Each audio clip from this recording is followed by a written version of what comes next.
주신 하나님 말씀은 구약성경 요나서 1장입니다. 구약성경 1287페이지 요나서 1장 1절부터 10절까지 말씀입니다. 요나서 1장 1절부터 10절까지 말씀 제가 읽겠습니다. 여호와의 말씀이 아미떼의 아들 요나에게 임하니라. 이르시되 너는 일어나 저 큰 성읍 니느웨로 가서 그것을 향하여 외치라. 그 악독이 내 앞에 상달되었음이니라 하시니라. 그러나 요나가 여호와의 얼굴을 피하려고 일어나 다시스로 도망하려 하여 욥바로 내려갔더니 마침 다시스로 가는 배를 만난지라. 여호와의 얼굴을 피하여 그들과 함께 다시스로 가려고 뱃삭을 주고 배에 올랐더라. 여호와께서 큰 바람을 바다 위에 내리시매 바다 가운데 큰 폭풍이 일어나 배가 거의 깨지게 된지라. 사공들이 두려워하여 각각 자기의 신을 부르고 또 배를 가볍게 하려고 그 가운데 물건들을 바다에 던지니라. 그러나 요나는 배 밑층에 내려가서 누워 깊이 잠이 든지라. 선장이 그에게 가서 이르되 자는 자여 어찌함이냐. 일어나서 내 하나님께 구하라. 혹시 하나님이 우리를 생각하사 망하지 아니하게 하시리라 하니라. 그들이 서로 이르되 자 우리가 제비를 뽑아 이 재앙이 누구로 말미암아 우리에게 임하였나 알아보자 하고 곧 제비를 뽑으니 제비가 요나에게 뽑힌지라. 무리가 그에게 이르되 청하건대 이 재앙이 누구 때문에 우리에게 임하였는가 말하라. 내 생업이 무엇이며 내가 어디서 왔으며 내 나라가 어디며 어느 민족에 속하였느냐 하니 그가 대답하되 나는 히브리 사람이요 바다와 육지를 지으신 하늘의 하나님 여호와를 경외하는 자로라 하고 자기가 여호와의 얼굴을 피함인 줄을 그들에게 말하였으므로 무리가 알고 심히 두려워하리되 네가 어찌하여 그렇게 행하였느냐 하니라. 아멘. 이 뜨거운 한여름에 우리는 한동안 요나서를 함께 공부하고 읽으려고 합니다. 짧은 책이지만 매우 유명한 이야기죠. 그리고 내용도 굉장히 재미가 있습니다. 물에 빠지고 큰 물고기가 나오고 등등. 요나서를 읽기로 한 것은 굉장히 짧은 책임에도 불구하고 요나서에는 성경의 가장 핵심적인 두 가지가 잘 드러납니다. 죄란 무엇이고 은혜란 무엇인지 그것을 너무나 잘 보여주는 책이기 때문에 그렇고 또 하나는 그 과정에 하나님께서 지금 우리 새빛교회에 주시는 그런 음성과 말씀을 기대하면서 요나서를 함께 읽으려고 합니다. 우리가 읽은 요나서 1장 이 앞부분 이야기는 굉장히 단순한 구조죠. 하나님을 피해서 하나님으로부터 도망가는 선지자 요나가 등장하는데 또 동시에 그 요나를 계속해서 추격하고 쫓는 하나님 이 두 가지 이야기가 나옵니다. 결과적으로 요나서는 방금도 말씀드린 것처럼 죄란 무엇이며 그리고 은혜란 무엇인지에 대해서 가장 잘 배우게 되는 그런 책 중에 하나입니다. 죄와 은혜에 관해서는 우리가 너무 잘 알죠. 매우 익숙한 그런 개념이긴 하지만 요나서는 그것을 굉장히 우리에게 이해하기 쉽도록 그림으로 잘 보여줍니다.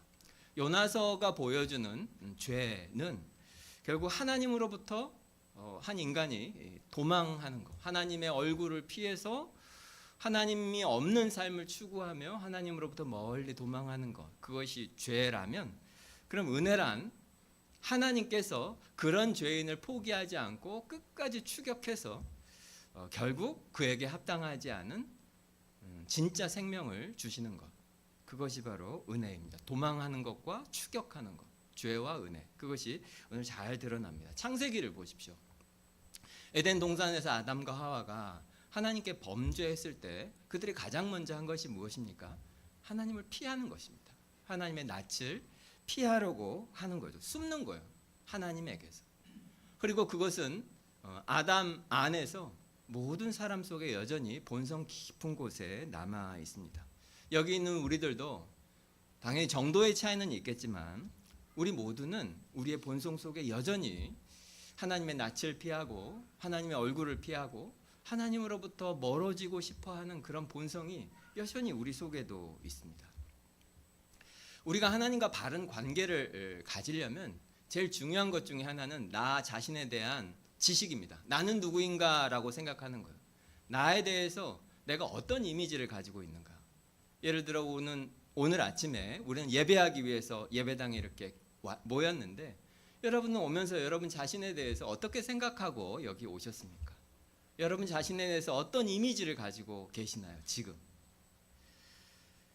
내가 굉장히 바쁜 중에 이 더운 날 내 귀한 시간을 내서 멀리서부터 여기까지 내가 힘들여서 주일 예배를 빠지지 않는 꽤 괜찮은 그런 신자다 나는, 그렇게 생각하면서 오셨습니까? 아니면 내가 사실 이런 대접을 받을 사람이 아닌데 내 삶에 너무 어려운 일이 많고 고난이 많고 상처가 많고 그래서 마치 피해자인 것처럼 느끼면서 나도 행복하게 살 수 있는 권리가 있는데 하나님이 그걸 잘 모르시는 것 같아서 하나님에게 나의 권리에 대해서 다시 말씀드리려고 그렇게 생각하시면서 혹시 오셨습니까? 그런 분들은 많지 않으리라 생각하는데, 오늘 성경은 우리는 누구라고 말합니까? 하나님으로부터 도망하는 사람. 그 유명한 예능 프로그램 있잖아요. 런닝맨. Running from God. 하나님으로부터 막 도망가는 사람. 그게 바로 우리들이고, 오늘 성경은 그것을 바로 죄인이라고 부르고 있습니다. 나는 누구인가? 우리는 지금 왜 여기에 있는가? 나는 나에 대해서 어떻게 생각해야 하는가? 성경은 하나님으로부터 도망하려고 하는, 기회만 생기면 하나님으로부터 멀어지려고 하는 그런 본성을 가진 죄인이라고 오늘 성경은 먼저 말하고 있습니다. 그런 죄인인 줄 알면서 하나님께서 먼저 요나를 부르십니다. 항상 하나님이 먼저 이 일을 하시죠. 1절과 2절 말씀을 한번 보십시오. 구약 성경에 아주 전형적인 표현이 나오죠. 여호와의 말씀이 누구누구에게 임하니라. 여호와의 말씀이 아미떼의 아들 요나에게 임하니라. 그리고 이어서 2절에 너는 일어나 저 큰 성읍 니느웨로 가서 그것을 향하여 외치라. 그 악독이 내 앞에 상달되었음이니라 하시니라. 여러분 잘 아시는 것처럼 이 니느웨라고 하는 도시는 고대 근동의 그냥 초거대 제국, 그러니까 슈퍼파워죠. 지금의 미국보다 훨씬 더 강력한 나라였던 아수르라고 하는 나라가 있습니다. 고대 근동 전체를 완전히 지배했던 첫 번째 거대한 제국이에요. 그 아수르가 이제 나중에 바벨론에 의해서 멸망하게 되고, 그 바벨론이 그리스에 의해서 멸망하게 되고, 그 그리스가 다시 로마에 의해서 이런 순서로 거대한 제국들의 이제 흥망성쇠를 역사 가운데 보게 되는데, 그 아수르는 그런 의미에서 첫 번째로 초거대 제국이라고 할 수 있고, 그 아수르의 수도가 바로 니느웨입니다. 그런데 우리가 성경 역사를 아는 것처럼 BC 720년 경에 이 아수르에 의해서 북이스라엘이 멸망하게 돼요. 그리고 요나는 그 북이스라엘의 선지자입니다. 그러니까 이미 아수르로부터 엄청난 압박을 받고 있고 위협을 받고 있는 그 북이스라엘 선지자인 요나에게 하나님께서 그 아수르의 수도인 니느웨에 가서 무엇을 하라고 하냐면 너희들은 죄인이다, 회개해라 라고 선포하라고 하나님이 그런 명령을 지금 하고 계신 거예요. 세상에서 제일 크고 제일 강하고 제일 세속적이고 그리고 제일 타락한 그 나라의 한가운데 가서 죄를 회개하고 돌이키라고 선포하라고 하나님이 말씀하고 계셔요. 예를 들어 일제시대인데 우리나라 어떤 목사님 한 분이 도쿄의 한가운데에 가가지고 죄를 회개하라고 하면 어떤 일이 벌어지겠습니까? 뭐 조롱하면서 침을 뱉거나 돌을 던지거나 그런 정도 하면 다행이죠. 아마 99.9% 분명히 붙잡혀가고 그리고 엄청나게 핍박을 당하다가 결국 사형당할 거예요. 그런데 지금 하나님께서 요나에게 하라고 하는 게 그런 종류의 일입니다. 이걸 한번 생각해 보십시오. 이것이 사실 우리에게는 무슨 의미가 있는가 한번 생각해 보십시오. 위대한 장수들, 전쟁의 영웅 이런 사람들을 다룬 영화들이 많이 있잖아요. 예를 들자면 우리나라에서도 이순신 장군을 다룬 그런 영화들 되게 많은데, 그런데 보면 이 위대한 장군이 이제 예를 들어 전투가 이제 내일, 정말 중요한 전투가 내일 있다. 그러면 이 장군은 그 전쟁에 나가는 아주 졸병들, 병사들 한 명 한 명 찾아가서 내일 힘들 거다. 그런데 난 다 계획이 있다. 우리 내일 잘해보자. 이렇게 합니까? 마음으로는 그렇죠. 마음으로는 그렇게 하지만 또 계획은 다 전투에 관한 아주 구체적인 계획 그 장군의 마음속에는 다 있다고 하더라도 사실 일개 병사들은 그 모든 이야기를 다 듣지는 못합니다. 그렇지만 결국 그 장군을 통해서 병사들이 듣는 이야기는 뭐냐면 돌격, 공격 이런 말을 이제 듣게 되죠. 그런데 영화를 보아서도 알지만 실제로도 당연히 그렇겠지만 그 병사들이 정말 죽음을 불사하고 그 적진 속으로 뛰어듭니다. 앞으로 돌격 이 말에 그냥 목숨을 걸고 순종하는 장면들을 많은 곳에서 봅니다. 그 사람들 왜 그랬을까요?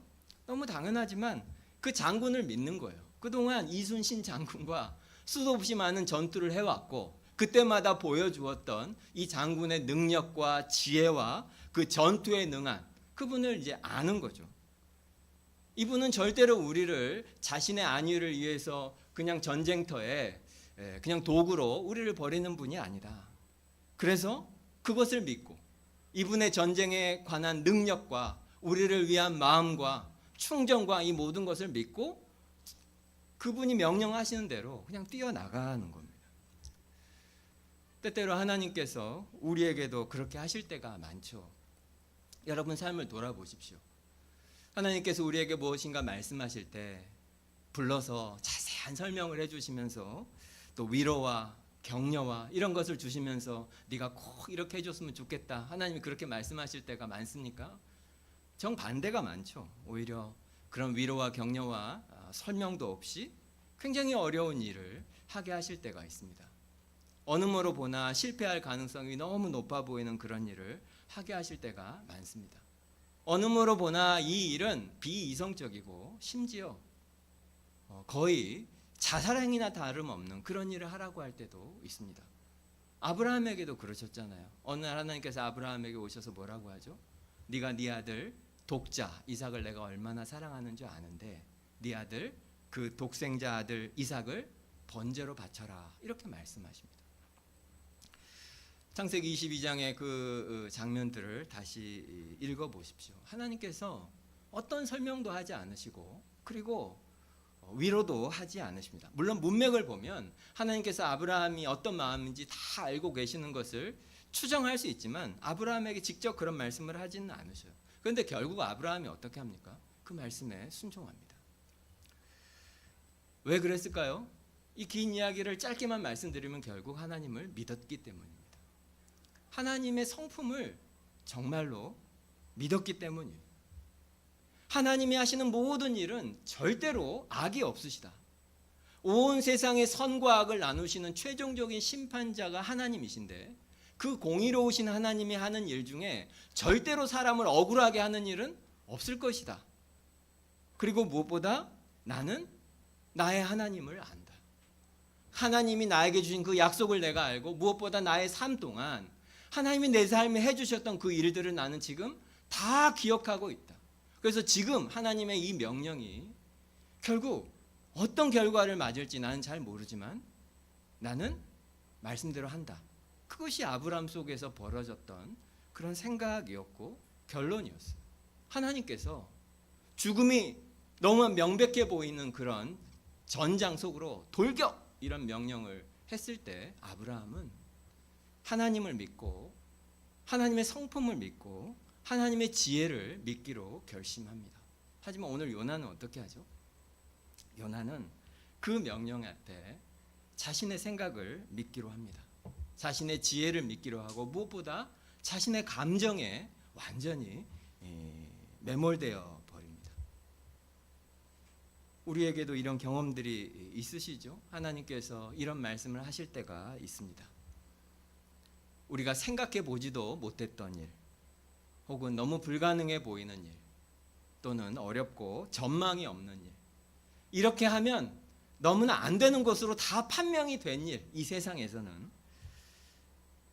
그럴 때 우리가 그 하나님의 말씀과 또 내가 생각하고 있는 이 생각과 판단 앞에서 어떻게 해야 될지 모를 수가 있습니다. 하지만 우리에겐 선택이 있어요. 의지를 가지고 우리가 아브라함의 길을 따라서 살 수도 있고 오늘 요나가 선택한 이 길을 따라서 살 수도 있습니다. 내가 어떻게든지 하나님을 믿겠습니다.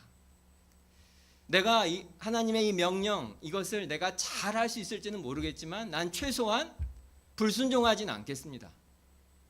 이렇게 선택을 할 수도 있고, 또 반대로 요나처럼 아무래도 이건 아닌 것 같아요. 전 못할 것 같아요.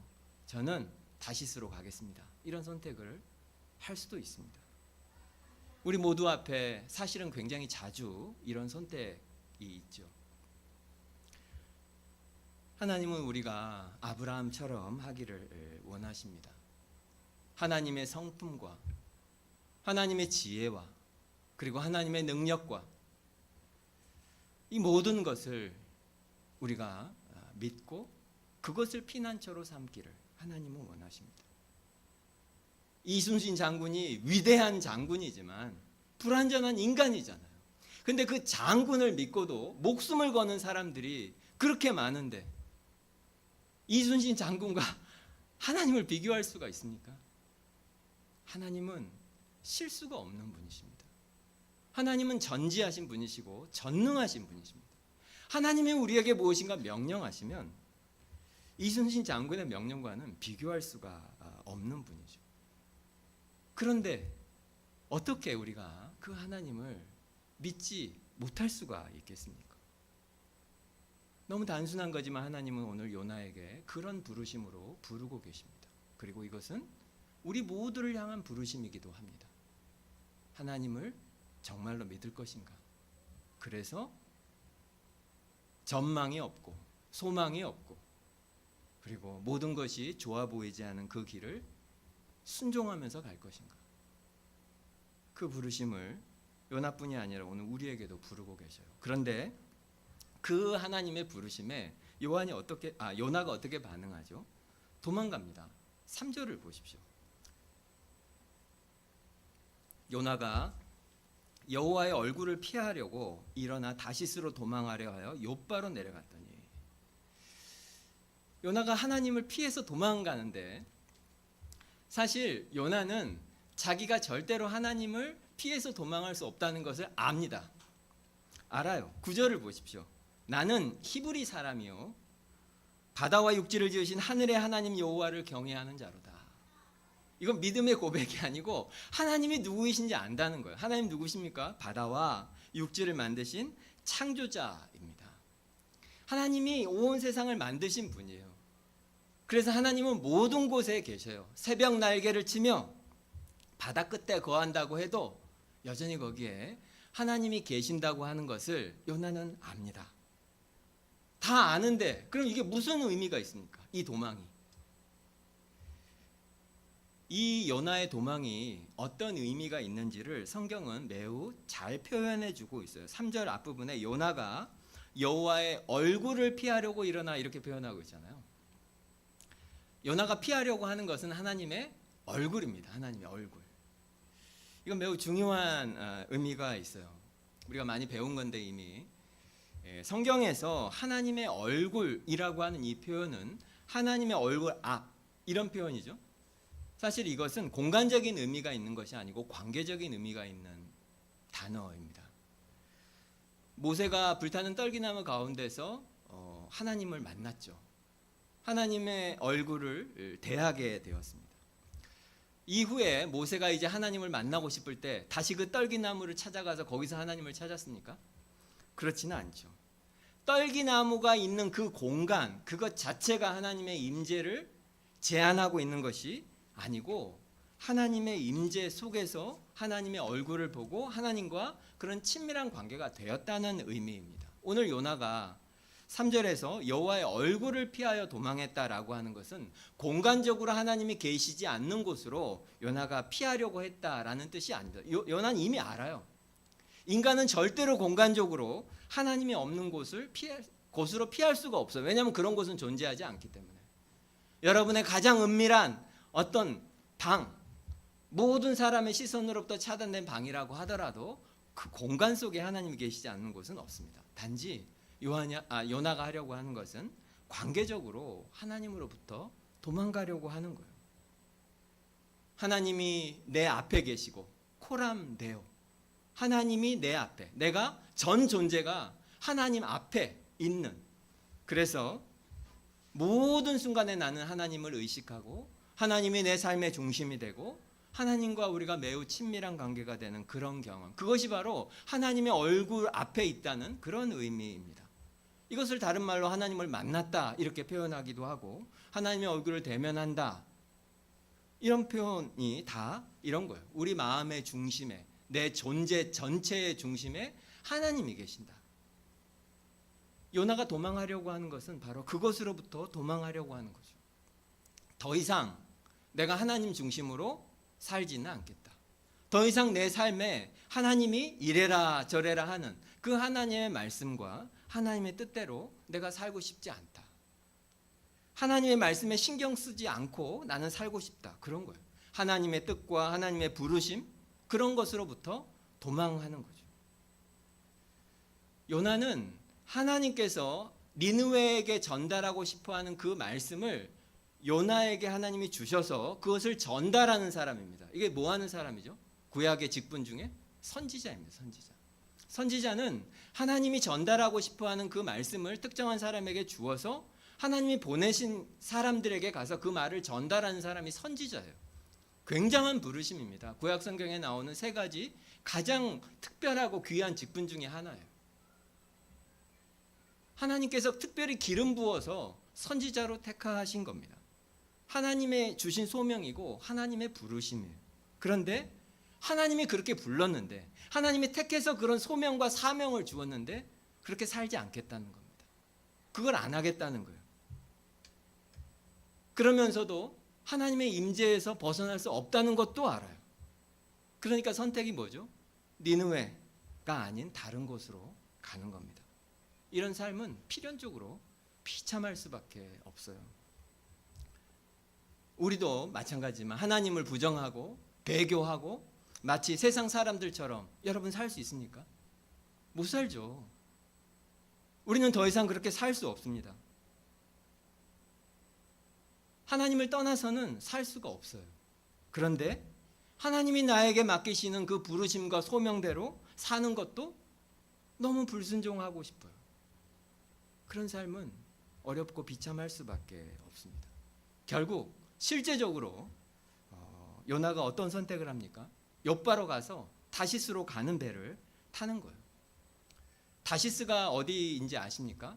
현대의 스페인이 바로 다시스입니다. 그러니까 니느웨는 위치가 어디냐면 이스라엘이 있으면 이스라엘 동북쪽, 내륙으로 동북쪽, 현대의 이라크 북부 지역이 이 니느웨예요. 이스라엘은 이제 바다의 옆에 있고, 그래서 스페인은 저쪽 땅끝이라고 부르는 곳이잖아요.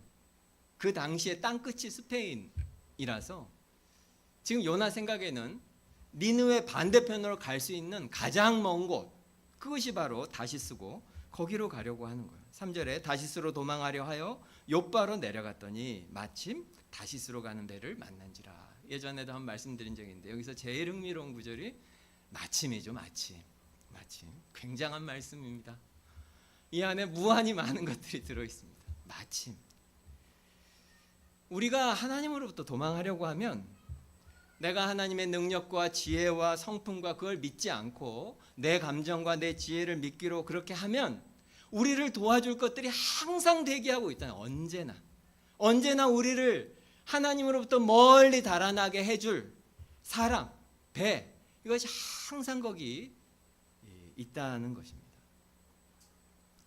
여러분, 만약에 의사가 건강검진을 했는데 여러분한테 지금 몸 상태로 볼 때 빨리 지금 체중을 엄청 줄이고 콜레스테롤 수치를 낮추고 그러려면 정말 엄격한 음식 조절을 해야 합니다. 그렇지 않으면 진짜 위험합니다. 이런 말을 만약에 의사가 했다면 여러분은 어떨 것 같습니까? 그 말은 듣고 위험하니까 이제 하려고는 하지만 사실 그 말에 잘 순종하기가 정말 쉽지 않죠. 요즘은 특히 서울, 한국은 맛있는 것이 너무 많아요. 길거리에 걸어가 보면 그 음식 냄새도 맛있는 냄새들이 너무 많고, 정말 우리나라처럼 이렇게 식당이 많은 곳이 참 드문 것 같아요. 제가 가본 나라들 중에는 아주 특별히 음식이 많아요. 특별히 음식이 또 맛있기도 하고. 또 손에 쥔 스마트폰 그거 들고 뭐 손가락 몇 번 이렇게 하면은 그냥 집 앞에 그 맛있는 음식이 딱 배달돼 있잖아요. 뭐 미디어를 켜도 정말 요즘은 정말 음식들 투성입니다. 오죽했으면 푸드 포르노라는 말이 있겠습니까? 셰프가 셀럽인 그런 시대에 우리가 살고 있어요. 그러니까 의사가 건강을 위해서 우리에게 말하는 말이지만 그 의사의 말에 순종하는 것이 우리가 살고 있는 분위기나 주변에서 우리에게 정말 끊임없이 계속 유혹하는 그 모든 것들에 맞서야 하는 상당히 어려운 일입니다. 그래서 겉으로 보기에는 이 시대의 모든 흐름을 굉장히 역행하는 것 같고 그렇긴 하죠. 하지만 실제로는 그 말에 순종하는 것이야말로 우리 몸에는 가장 좋은 일을 하는 거죠. 우리가 원래 되어야 될 가장 아름답고 건강하고 그런 모습이 되게 해줍니다. 그 순종이. 그런데 마찬가지로 에라 모르겠다. 오늘은 무너지자. 매일이 치팅데이. 해서 그냥 포기하려고 하는 순간 우리를 도와줄 우군들이 너무너무 많아요. 절묘하게 딱. 언제든지 다시스로 가는 배는 있습니다. 우리가 그렇게 마음만 먹으면 우리를 두 발 벌려 환영하는 우군들, 하나님으로부터 멀어지게 도와주는 그런 기회들과 사람들과 일들이 너무 많은 세상에 삽니다. 물론 비상적으로는 겉으로 보기에는 항상 그렇지만 하나님의 말씀에 순종하는 사는 것이 항상 어려워 보입니다. 여러분도 그렇게 느끼시죠? 반대로 불순종하는 것이 사실 더 쉬워 보여요. 순종하는 것이 사실 고통스럽고 불순종하는 것이 즐거워 보입니다. 그러나 실제로는 의사의 말에 순종하지 않는 것이 우리의 생명을 단축시키는 것처럼 하나님의 말씀에 불순종하는 것은 원래 우리가 되어야 할 그런 존재가 되지 못하게 하는 거예요. 하나님에게 불순종하기를 정말 원한다면 여러분을 도와줄 것들은 도처에 있어요. 다시스로 가는 배는 항상 있습니다. 모든 면에서 그래요. 예를 들면 우리가 누군가를 미워하고 막 분노하면서 그걸 마음에 품고 살면 우리 곁에 돌이 보일 거예요. 찌를 칼이 보일 겁니다. 부정한 마음으로 정말 육체적인 즐거움만을 부정한 그런 육체적인 즐거움만을 추구하면서 그걸 마음에 품고 그렇게 살면 정말 도처에 널린 것이 우리를 도와줄 그 부정한 욕구를 도와줄 수도 없이 많은 것들이 넘쳐나는 그런 세상에 그런 도시에 우리가 살고 있습니다. 죄가 우리를 발견하는 것은 너무 쉬워요. 죄는 너무 쉽게 우리를 도와줄 겁니다. 요나가 그렇게 하는 거예요. 죄를 짓기로 했고 하나님으로부터 도망가기로 했는데 요바로 갔더니 마침 거기에 그 마음의 소원을 이루어줄 다시스로 가는 배가 딱 대기하고 있었어요. 그래서 그 배를 타죠. 그랬더니 하나님께서 요나에게 어떻게 반응하십니까? 하나님 어떻게 하시죠? 하나님께서 큰 폭풍을 보내십니다. 오늘 말씀 속에 나오죠. 요나가 만난 이 폭풍은 우리에게 큰 경고와 동시에 큰 위로를 줍니다. 경고가 되는 것은 우리가 죄를 지으면 그리고 하나님의 말씀에 불순종하면 하늘의 의사이신 그 완벽하신 분이 우리에게 내린 그 처방, 그 말씀을 우리가 지키지 않으면 결국 폭풍이 몰려와 우리를 덮칠 거라는 거예요. 하다못해 의사의 처방과 말을 듣지 않아도 그것이 우리에게 매우 부정적인 결과를 가져다 주는데 완전하신 하나님이 완전한 우리의 삶을 위해서 주신 그 말씀에 우리가 불순종하고 하나님의 원래 의도가 아닌 방식으로 우리가 살면 그것이 결과적으로 부정적인 결과를 낸다는 것은 너무나 당연합니다. 하지만 이것은 이 죄라고 하는 것은 뭐 사람을 칼로 찌르거나 총으로 쏘는 것과는 조금 달라요. 뭐라고 할까? 이 죄를 짓는다고 해서 곧바로 금세 나쁜 일이 벌어지지는 않습니다. 오늘 요나를 보면 요나가 배를 탔죠. 배를 타고 타자마자 곧바로 폭풍이 와서 요나가 곧바로 내린 것이 아닙니다. 아니면 하나님이 전능하시니까 그 다시스로 가는 배가 아예 뜨지 못하도록 하나님 폭풍우를 그 전에 막 태풍을 보내고 그래서 아예 배가 뜨지 못하도록 하실 수도 있잖아요. 근데 그렇게 하지 않았고 요나가 배를 타고 심지어 오늘 본문에도 나오는 것처럼 요나는 폭풍우가 오기 전까지 어떻게 합니까? 배 밑에 내려가서 편히 잡니다. 죽음에 이르는 잠이죠. 편히 잠들어 있어요. 우리가 죄를 짓고 하나님 말씀에 불순종한다고 해서 그것이 즉각적으로 우리의 삶에 큰 문제를 일으키는 것은 아닙니다. 뭐랄까 이런 죄와 이런 불순종들은 뭐 칼이나 총으로 사람을 죽인다기보다는 어떤 독한 화학약품에 이렇게 노출이 된다든지 아니면 뭐 치명적인 방사능에 노출된다든지 그런 것과 비슷합니다. 곧바로 죽지는 않아요. 어떤 경우에는 그것을 막 코로 다 흡입하고 몸속에 이미 독이 퍼져 있는데도 잘 모릅니다. 한동안 아무 일도 없는 것처럼 그렇게 살아갈 수 있습니다. 하지만 그 독은 이미 우리 속에 들어와서 우리의 내면을 왜곡시키고 부패시키고 결국에는 우리를 점차 죽여가는 거죠. 죄가 우리 속에서 하는 일이 그런 식입니다. 아까도 말씀드린 것처럼 부정한 방식으로 성적인 즐거움만 추구하면 처음에는 짜릿하고 막 즐겁고 아내와 남편을 속이고 그런 막 행복하고 그런 것 같죠. 하지만 시간이 지나면 그 죄가 그 사람을 지배하고 결국 그 삶은 비참한 고통 속에 들어가는 것을 우리가 너무 많이 보지 않습니까? 또 다른 소위 말해서 즉각적인 즐거움을 우리에게 주는 그 수많은 중독되게 하는 모든 것도 마찬가지고 그래서 여러 가지 것들에 중독되지만 중독자들이 하는 말도 다 비슷해요. 처음에는 내가 통제할 수 있을 줄 알았죠. 나는 괜찮을 줄 알았죠.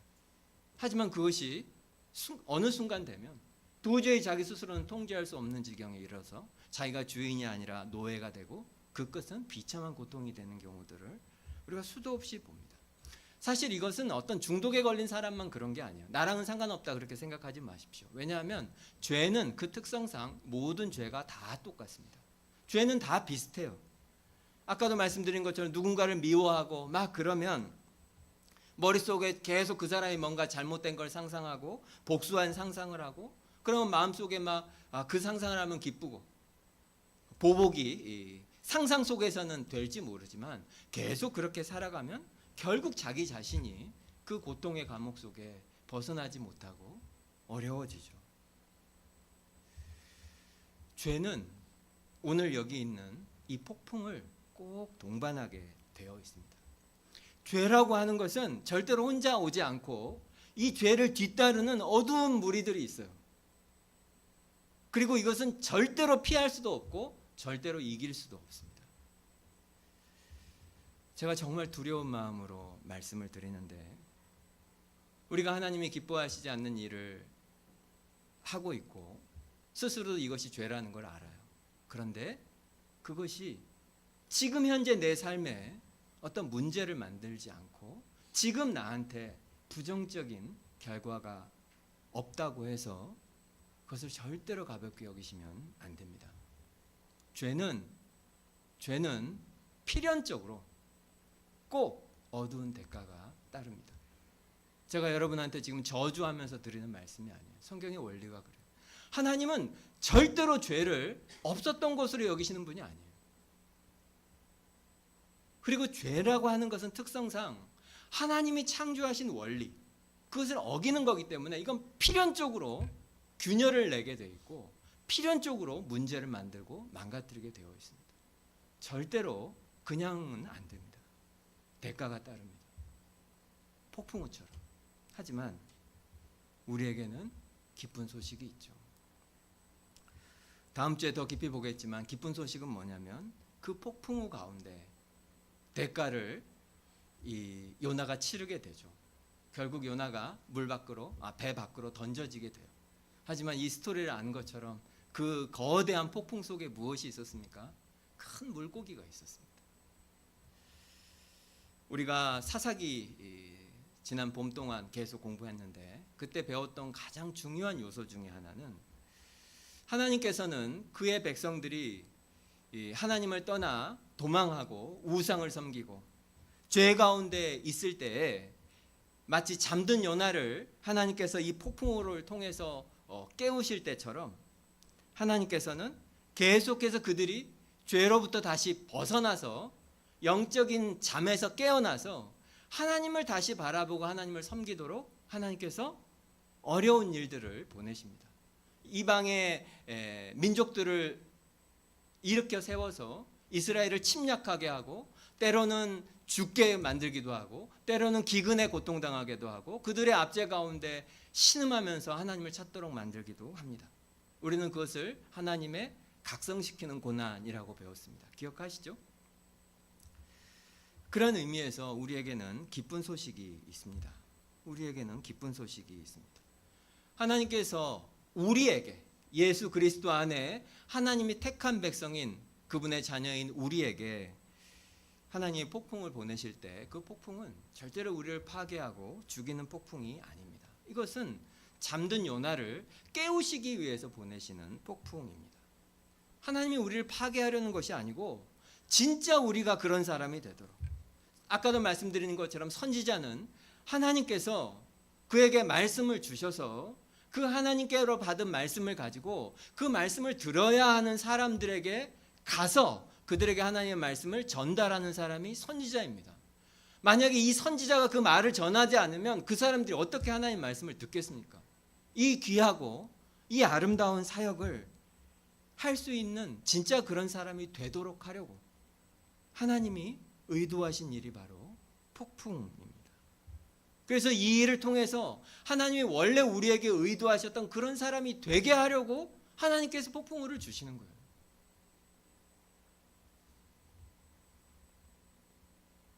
공중의 권세 잡은 자들과 사탄과 어둠의 힘들은 우리에게 고난을 주려고 하지 않습니다. 오히려 행복하고 편안하고 우리가 기쁘게 그렇게 살 것이라고 약속합니다. 왜냐하면 C.S. 루이스가 말한 것처럼 고통은 하나님의 메가폰이다 이렇게 말했죠. 우리가 진짜 한계가 많은 인간이고 하나님의 도움이 없이는 난 절대 살 수 없는 존재라는 것을 우리가 깨닫는 것을 사탄은 굉장히 싫어해요. 그래서 그렇게 깨닫지 못하도록 만드는 거죠. 그래서 작은 기쁨으로 우리를 유혹합니다. 돈을 주기도 하고 학벌을 주기도 하고 뭐 또 좋은 회사를 주기도 하고, 그래서 그런 것만 있으면 너는 얼마든지 잘 살 수 있다. 이것을 더 많이 가지기만 하면 된다. 이렇게 속이는 거예요. 하지만 오직 하나님께서만 우리에게 진짜 우리가 누구인지를 알게 해 주십니다. 진짜로 그런 사람이 되도록 하나님이 만들어 가셔요. 그래서 우리에게 폭풍우를 보내시는 거죠. 잠든 우리를 흔들어서 깨우셔요. 진짜 우리가 누구인지 알게 하기 위해서. 그래서 사랑으로 하시는 일이 바로 이런 일들입니다. 옛날 서양 동화인데 숲속에 악한 마녀가 살고 있었어요. 이 마녀는 이제 숲속에 있기 때문에 그 숲을 지나가던 나그네들이 이제 어두워지면 잠잘 데가 없으니까 그 집에 와서 하룻밤 잠을 청하면 그들을 재워주고 맛있는 음식도 주고 하는 이제 그런 선해 보이는 일을 합니다. 나그네가 오면 이 세상에서 제일 좋은 침대가 있는 방으로 안내요. 그 침대에서 자게 해요. 이 침대는 이 세상에서 가장 좋고 가장 안락한 침대여가지고 이 마녀가 주는 맛있는 음식을 배불리 먹고, 그리고 그 침대 눕자마자 그냥 온몸이 휴식을 취해서 완전히 잠들어 버리는 그 좋은 침대에서 잠을 재웁니다. 너무 편해서 깊이 잠이 들면 이제 아침에 해가 뜨는 순간 돌로 변해버립니다. 그게 이제 마녀가 나그네들을 죽이는 방식이고 낙이에요. 근데 이제 그 숲속에 한 젊은이가 아마도 조금 외모가 잘생겼나 봐요. 왜냐하면 이 마녀 집에 하녀가 한 명 있었어요. 그런데 이제 젊은 청년이 와가지고 이 이제 하룻밤 신세지기를 청하니까 이 하녀가 너무 불쌍한 거예요. 이렇게 잘생긴 남자가 죽으면 안 되잖아요. 그래서 잠자리를 봐달라고 해 평소대로 해야 되는데 그 세상에서 가장 안락한 침대 밑에다가 돌을 집어넣고 그리고 또 나무 조각을 집어넣고 가시덤불을 잘라서 집어넣고 왜 그런 거예요. 그랬더니 이제 이 청년이 밤에 잠을 자는데 잠을 잘 수가 없었겠죠. 한숨도 못 자고 막 불평을 하면서 아침에 이제 한숨도 못 자고 문 앞에 나오니까 이 하녀가 서 있어요. 그러니까 막 엄청 나쁜 말을 하면서 어떻게 이럴 수가 있냐고, 잠은 자게 해줘야지. 그러면서 짜증을 내면서 떠납니다. 그때 그 하녀가 어떤 생각을 했겠습니까? 편안한 침대에서 하룻밤 누린 그 즐거움이 가져올 그 최악의 고통에 비하자면 그 하룻밤 좀 불편하게 겪은 그 고통이 어떻게 비교할 수 있겠나, 그렇게 생각하지 않았을까요? 우리는 더 크신 하나님을 기억해야 합니다. 하나님은 때때로 우리 모두가 경험한 것처럼 굉장히 어려운 명령을 우리에게 하실 때가 있죠. 또 내가 얼마나 약한지, 또 얼마나 내가 소망이 없는 존재인지 알게 되는 그런 상황 속에 우리를 던지시기도 합니다. 너무 단순한 거, 내가 인간이다. 그리고 내 삶이 내 뜻대로 되는 것이 아니고, 내 힘대로 되는 것이 아니고, 내 계획대로 되는 것이 아니고, 내 마음대로 할 수 없다는 것을 인정할 수밖에 없는 너무나 많은 상황과 일들 속에 하나님이 우리가 있도록 하실 때가 많습니다. 그 모든 것은 그 하녀가 침대 밑에 넣은 돌이나 나무 막대기나 가시덤불 같은 것이라고 여러분 생각하시기를 바랍니다. 왜요? 하나님이 우리를 사랑하시기 때문에 그렇습니다. 우리가 편안함에 취해서 배불리 먹고 편안한 곳에 누워서 살다가 결국 돌로 변해버리지 않도록 우리가 깨어있도록 하기 위해서 하나님이 사랑으로 하시는 일이라고 여러분 믿으십시오. 폭풍 속에 요나는 보지 못했고 알지 못했지만 그 속에 선하신 하나님의 사랑이 분명히 있습니다. 큰 파도가 덮쳐올 때 두렵지만 그 파도 안에, 그 아래에 하나님의 사랑이 분명히 있습니다. 마지막으로, 그렇다면 우리는 이것을 어떻게 믿을 수 있을까요? 여러분 믿어지십니까? 여러분 지금 삶에 최악의 일들이 벌어지고 있는데 그냥 목사님 설교니까 저렇게 편안하게 말하지, 내 입장이면 저렇게 말 못할걸, 내가 얼마나 힘든데, 그런 끔찍한 일이 내 삶에 벌어지고 있는데도 불구하고 여전히 그 이면에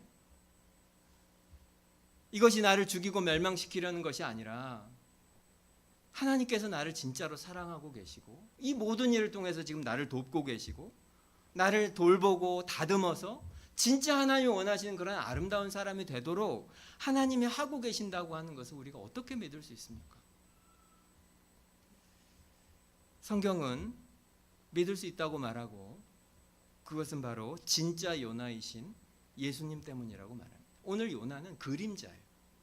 요나는 예화예요. 진짜 실체는 무엇입니까? 예수님입니다.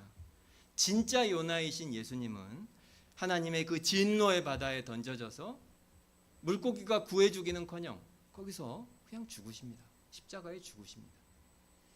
아무도, 하나님도 예수님을 구해주지 않았습니다. 무엇 때문입니까? 우리 때문입니다. 우리를 구원하시려고. 하나님께서는 우리를 구원하시려고 자기 아들을 대신해서 십자가에 희생하셨어요. 우리를 살리려고, 우리를 사랑하시기 때문입니다. 그래서 이제 우리가 예수를 믿으면 우리의 죄 때문에 우리가 그 하나님의 진노의 파도, 그 폭풍우 속에 죽은 것으로 간주해 주시고, 예수님이 죽으신 것을, 그리고 우리는 더 이상 그런 멸망과 그런 죽음을 당하지 않습니다. 우리의 삶에서 아무리 폭풍우가 있고 큰 일이 있다 하더라도 그 모든 것은 다 우리를 사랑하시는 하나님이 우리를 구원하시기 위해서 하고 계신 일이라는 것을 우리는 십자가를 보면 확신하고 믿을 수 있게 될 것입니다.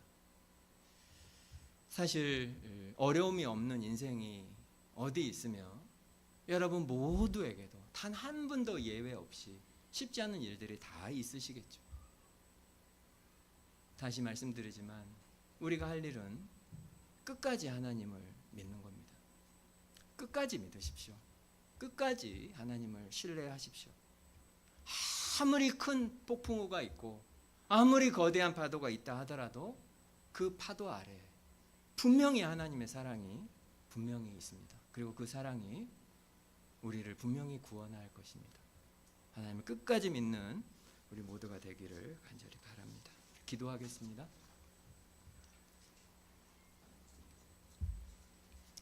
매주 하나님의 말씀을 듣습니다. 하지만 하나님의 말씀이 부담되고 그리고 힘들고 괴로워서 어떻게든지 하나님으로부터 도망하려는 것이 우리들입니다. 하지만 기쁜 소식은 하나님께서 절대 우리를 포기하지 않으신다는 겁니다. 하나님의 은혜는 자격 없는 우리를 추격하시고 마침내 그 아래 굴복하도록 분명히 일하십니다. 그 사랑의 열심, 그 하나님의 열심, 그 열심이 때때로 우리가 원치 않은 일을 주시기도 합니다. 폭풍우를 주시기도 합니다. 하지만 그 거대한 파도 아래 분명히 하나님의 사랑이 있습니다. 두려워하지 마십시오.